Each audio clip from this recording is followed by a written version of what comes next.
علماء اہل سنت بڑے بڑے جید علماء میں آپ کے سامنے بیان کروں کہ جنہوں نے دل کھول کر امیر معاویہ رضی اللہ تعالیٰ عنہ کے فضائل بیان کیے، نہ صرف بیان کیے بلکہ ان کو خراج عقیدت پیش کیا۔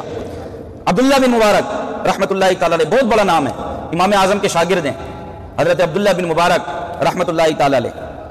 ان سے پوچھا کہ بتائیے عمر بن عبد العزیز رضی اللہ تعالیٰ عنہ افضل ہیں یا امیر معاویہ؟ کیا سوال کیا؟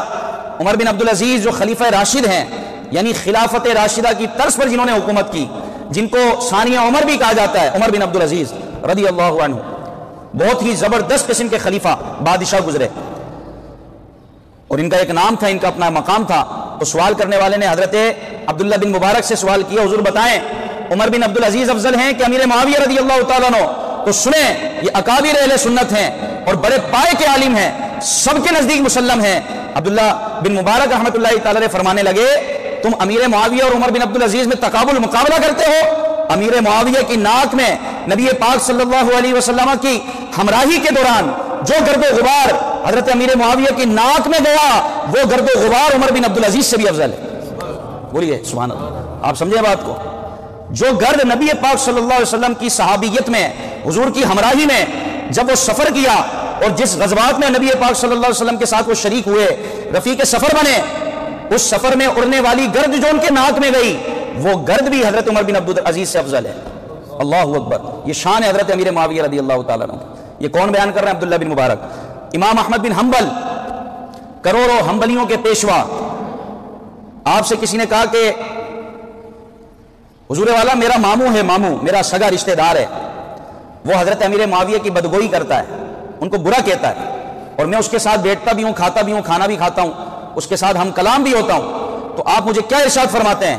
یہ امام احمد بن حنبل رحمۃ اللہ تعالیٰ علیہ فرما رہے ہیں، فرمایا اس کے ساتھ نہ کھانا کھایا کرو، نہ اس کے ساتھ بیٹھا کرو، کہ جو امیر معاویہ رضی اللہ تعالیٰ عنہ کو برا بھلا کہے کہ یہ صحابی رسول ہیں۔ امام نبہانی، علامہ یوسف بن اسماعیل نبہانی رحمۃ اللہ تعالیٰ علیہ، آپ فرماتے ہیں سیدنا امیر معاویہ رضی اللہ تعالیٰ عنہ تمام تابعین سے افضل ہیں، کیونکہ آپ نبی پاک صلی اللہ علیہ وسلم کے صحابی ہیں۔ تابعین وہ ہوتا ہے جس نے صحابی کو دیکھا ہو، حضور کو نہ دیکھا ہو۔ صحابہ کے جو بعد قوم آئی، صحابہ کے بعد جو ایمان والے ہوئے، جنہوں نے صحابہ کو دیکھا، ان کی صحبت اٹھائی، اس کو کہتے ہیں تابعین۔ کیا کہتے ہیں بولیے؟ امیر معاویہ صحابی ہیں، تو تابعی کا ان سے کیا مقابلہ؟ وہ تو صحابی رسول ہیں۔ تو امام احمد بن حنبل نے اس کو منع کیا، اور امام نبہانی فرماتے ہیں کہ امیر معاویہ تمام تابعین سے افضل ہیں۔ امام مجاہد، یہ حدیث کے بہت بڑے امام گزرے ہیں، امام مجاہد رحمۃ اللہ تعالیٰ علیہ۔ لوگوں نے آپ سے کہا کہ بتائیے امیر معاویہ رضی اللہ تعالیٰ عنہ کا دور حکومت کیسا تھا؟ آپ نے 20 سال گورنری کی ہے، گورنر کے عہدے پر تھے آپ، حضرت امیر معاویہ۔